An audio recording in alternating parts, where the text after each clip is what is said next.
When it comes to chasing our dreams, the only way I know to track our progress is to create milestones. Milestones show us what we are accomplishing and allow us to see how we accomplish even more. If you have stopped to read any of the statistics or articles on goal setting before, you will have read two things. 1. People without goals are not as successful as they hope to be. 2. People who don't write down goals are less likely to accomplish them. What I have found over the last 10 years of dream chasing is how important goals are in the grand picture of seeing your dreams come true. Goals give us momentum to push through adversity we experience while chasing our dreams. This year, there was a huge push not to set goals. People were sharing about how terrible they felt last year when they failed to meet their goals, or how they never really followed through with achieving them. So, should we even set goals to try to see our dreams come true? Yes! The problem for so many people is that they haven't created goals which will help them succeed, and their inability to follow through because of fear or poor goal creation holds them back. This was me about 10 years ago. I would set goals at the beginning of the year and then never go back and look at them. I would have these really vague, general ideas of things I wanted to accomplish, but never create action steps or any plans to achieve anything. This is why goals fail. You have probably heard of the SMART goal system. This is a great system. In fact, when I finally got tired of never accomplishing my goals, I learnt about it and started to see some of my goals achieved. And then I learnt about the ER in goal setting. Let's start putting some goals together using the SMARTer system. Specific. Sounds pretty simple, right? Just write something down that is specific.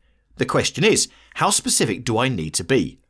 The answer? The more specific you are, the easier it will be to quantify your results along the way. For example, if you want to lose weight, to be more specific, how much weight do you want to lose? Better yet, what weight would you like to be at the end of pursuing your goal? A specific goal says this: I will weigh 200 pounds. We want to quantify our goals. To make a goal measurable, we need to be able to see progress over time. Say your goal is to write a novel. How do we make it measurable? You will need to make it very specific and measurable by going into more detail which you can track. A specific goal for writing a novel is, I will complete writing a 50,000 word novel. Every goal should be actionable in terms of getting somewhere. However, when writing goals, we are talking about writing it as an action. A goal is actionable when it is immediately clear what action needs to be taken to accomplish it. A simple way to make items actionable is to begin them with a verb. So, try this. I will read 24 books. The R in the equation is relevant or relatable. Is your goal relevant or relatable to your life? When you are setting goals, this is the pragmatic look at what you want to do. When you set a goal, you need to think about your current situation. Some people will tell you to make a 10 times goal.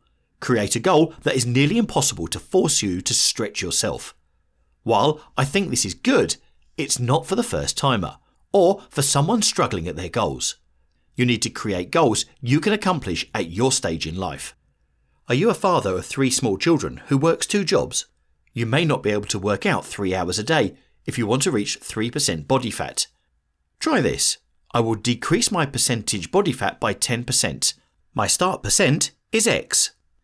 Every goal needs a deadline. Why? So you are forced to take action in a certain time frame. Simply saying you will do something isn't good enough. You need to say when you will complete it. This way, you will need to map your path to success. Otherwise, you will always have the goal, but never have the urgency to accomplish it. Going back to the novel example, I will write a 50,000 word novel by December the 31st. Evaluate. This is where the rubber meets the road when it comes to your goals. We need to regularly evaluate our progress. When I ask people how often they looked at their goals, they say a few times over the year. This is why people fail at their goals. I evaluate my goals every month, and every week I read them. This helps me to remember what I am trying to do and make sure I take action every week. If there is anything you do differently about your goals, this needs to be it. Reward. Every goal and milestone needs a reward. We love getting something for a job well done. And when we are working towards our dreams, these little earned items help us to celebrate our milestones and be ready for the next step. Here is an example of a reward for paying off debt. Pay off debt by December the 31st. Buy one thing for $100 you would never buy for yourself. You may have really struggled with goals before, and if you're like me, you might have even failed all of the goals you set yourself in a year. But this doesn't have to be true of you anymore. You can't go back and change the beginning, but you can start where you are and change the ending. C.S. Lewis. I love this quote because it reminds me how the goals we set for ourselves now, no matter our age or station in life, will help us change our story in the end. They will help us chase our dreams and see them come true.